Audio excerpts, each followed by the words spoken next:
promise you what Liz Taylor promised each of her husbands. I'm not going to keep you too long, okay? So no problem. I had a rough childhood. I don't know about you, rough childhood. When I wet the bed, my dad bought me an electric blanket.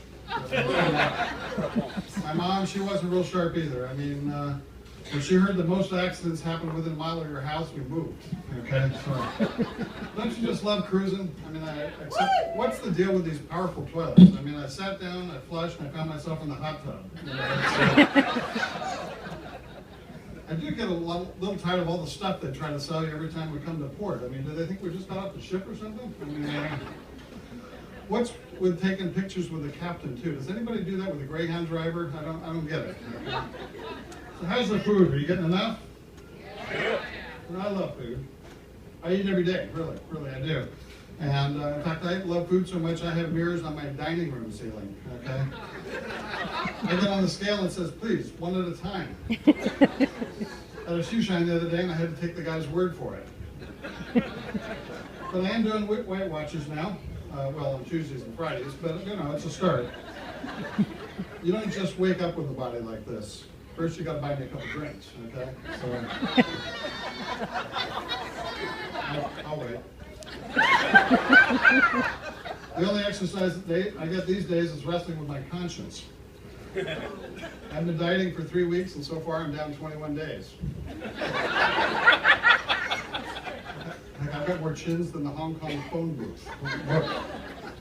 Travel sure broadens you, doesn't it? So does 6 meals a day. But how's the wine? You getting enough wine?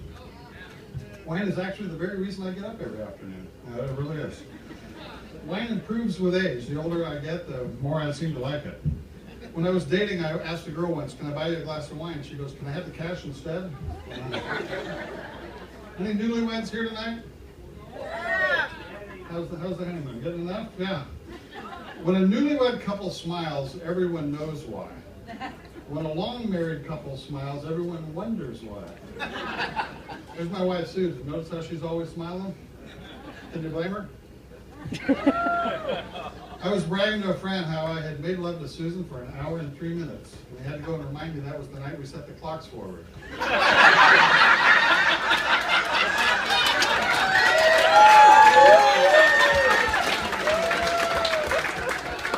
Getting married is like joining the army. You get a haircut, you get new clothes, and information is only given to you on a need-to-know basis. How many couples have we got here tonight? You know, a woman worries about the future until she gets a husband. A man never worries about the future until he gets a wife.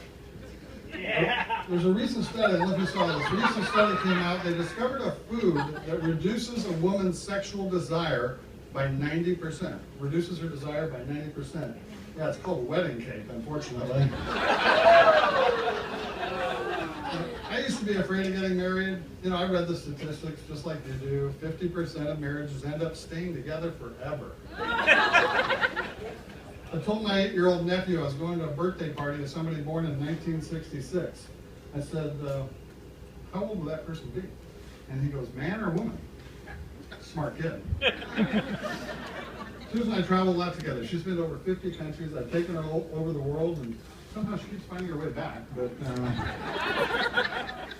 when we got married, she said, hey, you know what? Let's divide the checkbook responsibilities. Somehow I got the deposit slips and she got the checks.